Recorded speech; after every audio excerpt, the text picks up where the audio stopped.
வணக்கம். 2009ல் மதுரையில் Thirumangalam by election நடந்துச்சு. அப்போ திமுக வேட்பாளராக இருந்த திரு அழகிரி ஒரு மிகப்பெரிய மார்ஜினில் எலெக்ஷனை ஜெயிச்சார். எப்படி ஜெயிச்சார்? மக்களுக்கு ஓட்டுக்கு பணம் கொடுத்து தான்.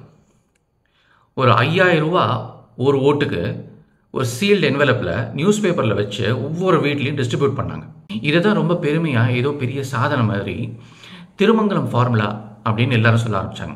அப்போதுலேருந்து கிட்டத்தட்ட ஒரு 20 வருஷமாக இந்த தமிழக மக்களுக்கு இந்த ஓட்டுக்கு பணம் அப்படிங்கிற ஒரு கொடிய நோய் பிடிச்சிருக்கு. கொரோனாலேருந்து கூட ஒரு 2-3 வருஷத்தில் நம்ம வெளியில் வந்துட்டோம். ஆனால் இந்த ஓட்டுக்கு பணங்கிற நோய் 20 வருஷமாக இன்னும் போகலை. ஆனால் நேற்றுக்கு தமிழ்நாடு பிஜேபி மாநில தலைவர் கோவை வேட்பாளர் அண்ணாமலை ஒன்று சொல்லியிருக்காரு. என்ன சொல்லியிருக்காருன்னா, ஓட்டுக்கு 1 ரூபா கூட பணம் இந்த அண்ணாமலை கொடுக்க மாட்டான். இந்த 2 திராவிட கட்சிகளும் எல்லா அமைச்சர்களையும் இங்கே இறக்குவாங்க, பணத்தை கொண்டு வருவாங்க, வாரி இறைப்பாங்க.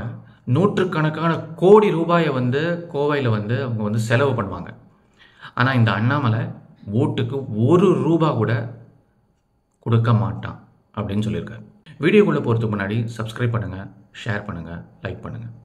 மக்களை நம்பி, மோடி அவர்களோட நலத்திட்டங்களை நம்பி கோயம்புத்தூர்லேருந்து மாற்றத்தை ஆரம்பிக்கணும் அப்படின்னு சொல்லி தான் மக்கள்கிட்டேருந்து ஓட்டு கேட்க போகிறோம் அப்படின்னு சொல்லிட்டார். இதை சொல்லி தான் அவர் கோவையில் நேற்றுக்கு பிரச்சாரத்தை ஆரம்பித்தார்.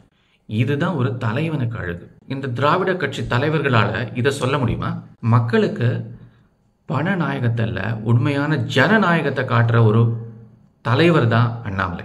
கூட்டணி பேச்சுவார்த்தைகள்லாம் நடந்துட்டு இருக்கும்போது அவர் ரூபாய் கொடுக்க மாட்டோம் அப்படிங்கிறத தெளிவாக சொல்லிட்டாரு எல்லாருக்கிட்டையும். இல்லாட்டி அரசியல் மாற்றம் எப்படி கொண்டு வர முடியும்? ஒரு பக்கம் நீங்கள் ஓட்டுக்கு பணம் கொடுத்துட்டு இன்னொரு பக்கம் நீங்கள் லஞ்சம் ஊழல்லாம் ஒழிக்கணும் அப்படின்னா எப்படி முடியும்? இந்த திமுக தலைவர்கள் கடந்த 33 மாசமா சம்பாதிச்ச கொள்ளையடிச்ச பணத்தை எல்லாம் கோயம்புத்தூரில் இறக்கினாலும் அண்ணாமலையை அவங்களால ஜெயிக்க முடியாது. எல்லா அமைச்சர்களும் ஏன் சிஎம்ஏ கூட எலெக்ஷன் வரதுக்கு 40 நாள் இருக்குது. இந்த 40 நாள் வரைக்கும் கோயம்புத்தூர்லேயே தங்கியிருந்தா கூட கோயம்புத்தூர் மக்கள் இந்த வாட்டி தமிழக அரசியல் மாற்றத்தை ஜூன் 4ஆம் தேதி அன்னைக்கு கோவையிலேருந்து ஆரம்பிக்க போகிறாங்க.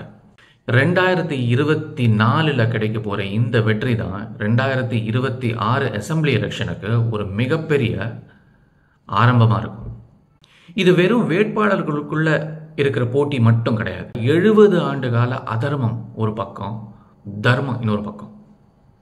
அது ரெண்டுத்துக்கும் உள்ள நடுவில் நடக்கிற போட்டி இது. அப்புறம் இன்னொரு விஷயம், பிஜேபி அண்ணாமலையை கோயம்புத்தூர் வேட்பாளராக அறிவிச்சதும் இந்த 2 திராவிட கட்சிகளுக்கும் ஒரே சந்தோஷம், நிம்மதி பெருமூச்சு. அப்போ நல்ல வேலை, இந்த அண்ணாமலை இனிமேல் ஒரு வழியாக டெல்லிக்கு போக போகிறாரு. இனிமேல் இங்கே பிஜேபியோட வளர்ச்சி குறைஞ்சிடும். நாம் எப்பயும் போல மக்களை ஏமாத்தலாம். ஆனால் அவங்க கனவு கொஞ்ச நேரத்துக்குள்ளேயே கரைஞ்சிருச்சு. கோவையில் திரு அண்ணாமலை நேற்றுக்கு தெளிவாக சொல்லிட்டாரு. திரு மோடி அவர்கள் கேட்டுக்கிட்டதுனால மட்டும்தான் அவர் இந்த களத்திலேயே நிற்கிறாரு. அவர் மேலே இருக்கிற அன்பு, அவர் சொல்லுக்கு மரியாதை கொடுக்கணும் அப்படிங்கிறதுனால தான் அவரால் மறுக்க முடியல. அவர் இந்த களத்தில் நிற்கிறார். மற்றபடி அவருடைய அரசியல் தமிழ்நாட்டில் மட்டும்தான் அப்படின்னு தெளிவாக நேற்றுக்கு சொல்லிட்டார். இதை கேட்ட உடனே இந்த 2 திராவிட கட்சிகளுக்கும் மறுபடியும் வேர்க்க ஆரம்பிச்சிருச்சு. ஏடிஎம்கே ஆதரவு செய்திகள் சிலது என்ன வருது அப்படின்னா, இந்த திமுகவுக்கும் அண்ணாமலைக்கும் ஒரு அண்டர்ஸ்டாண்டிங் இருக்குது. அதனால தான் திமுக தரப்பிலிருந்து ஒரு ஸ்ட்ராங்கான ஒரு வேட்பாளரை அண்ணாமலைக்கு எதிர்க்க நிப்பாட்டல அவங்க அப்படின்ட்டு இந்த ஆதரவு ஏடிஎம்கே ஆதரவு செய்திகள்லாம் சிலது வந்துட்டு இருக்கு.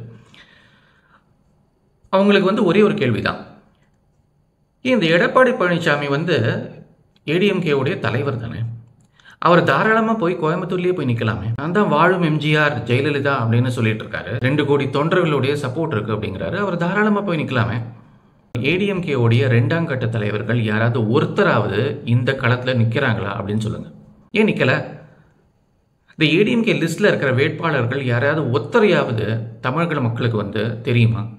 ஏடிஎம்கேவுடைய திரு எஸ்பி வேலுமணி நேற்றுக்கு கோயம்புத்தூரில் இருக்கிற பிரச்சாரத்தில் அண்ணாமலை ஏன் கரூரில் நிற்கல, ஏன் கோயம்புத்தூரில் நிற்கிறாரு அப்படின்னு கேட்டார். நான் எஸ்பி வேலுமணிக்கு ஒரே ஒரு கேள்வி கேட்குறேன். நீங்கள் கட்சி தலைவர் இல்லை, கொள்ளையடிச்சு நிறைய காசு சம்பாதிச்சு ஒரு 2ஆம் கட்ட தலைவர். நீங்கள் ஏன் நிற்கல? நீங்கள் மட்டும் இல்லை, ஏடிஎம்கேல இருக்கக்கூடிய உங்களை மாதிரி 2ஆம் கட்ட தலைவர்கள் யாருமே இந்த தேர்தலில் நிற்கல. அண்ணாமலையை பார்த்து நீங்கள் கரூர்லேயே நிற்கல கோயம்புத்தூர்ல ஏன் நிற்கிறீங்க அப்படின்னு கேள்வி கேட்குற தகுதி உங்களுக்கு என்ன இருக்கு? ஒரு கட்சியோட தலைவராக இருந்துக்கிட்டு அண்ணாமலை ஒரு உதாரணமாக இருந்து அவர் களத்தில் நிற்கிறார். நின்னா தோத்துருவோங்கிற பயத்தில் தானே நிற்காம இருக்கீங்க. அதே தான் திமுக. மூத்த அமைச்சர்கள் எவ்வளோ பேர் இருக்காங்க திமுகவில். பதிவோட இறுதியாக இதான் நிலவரம். அண்ணாமலைக்கு எதிராக யாரும் போட்டி போட தயாராக இல்லை. யாரு நின்னாலும் அண்ணாமலை தான் வெற்றி பெறுவார். அப்படிப்பட்ட ஒரு பெரிய நம்பிக்கையை மக்கள் அண்ணாமலை மேலே வச்சிருக்காங்க. அண்ணாமலை கொண்டு வர போகிற மாற்றத்தின் மேலே வச்சிருக்காங்க. அண்ணாமலை தலைமையில் இயங்குகிற இந்த பிஜேபி கூட்டணி மேலே ஒரு பெரிய நம்பிக்கை வச்சிருக்காங்க. அதுக்கு எல்லாத்துக்கும் முக்கியமான காரணம் தலைவன். அந்த தலைவன் தான் அண்ணாமலை. திரு அண்ணாமலை அவர்கள் வரும் புதன்கிழமை அன்னைக்கு வேட்புமனு தாக்கல் செய்ய போகிறாரு. அவர் கோயம்புத்தூரில் மட்டும் இல்லை, மற்ற எல்லா தொகுதிகள்லையும் அவர் இருக்கணும். ஏன்னா அதுதான் தமிழ்நாட்டில் திரு அண்ணாமலையுடைய ஆளுமையின் பலம். அதனால் இந்த 2 திராவிட கட்சிகளும் ஓட்டுக்கு 2000 என்ன, 5000 என்ன, 10,000 கூட கொடுக்கலாம். இங்கே பணநாயகம் இல்லை, உண்மையான ஜனநாயகம் என்ன அப்படிங்கிறத அண்ணாமலையோடைய தலைமை நிரூபிக்கும். இதில் சந்தேகமே இல்லை.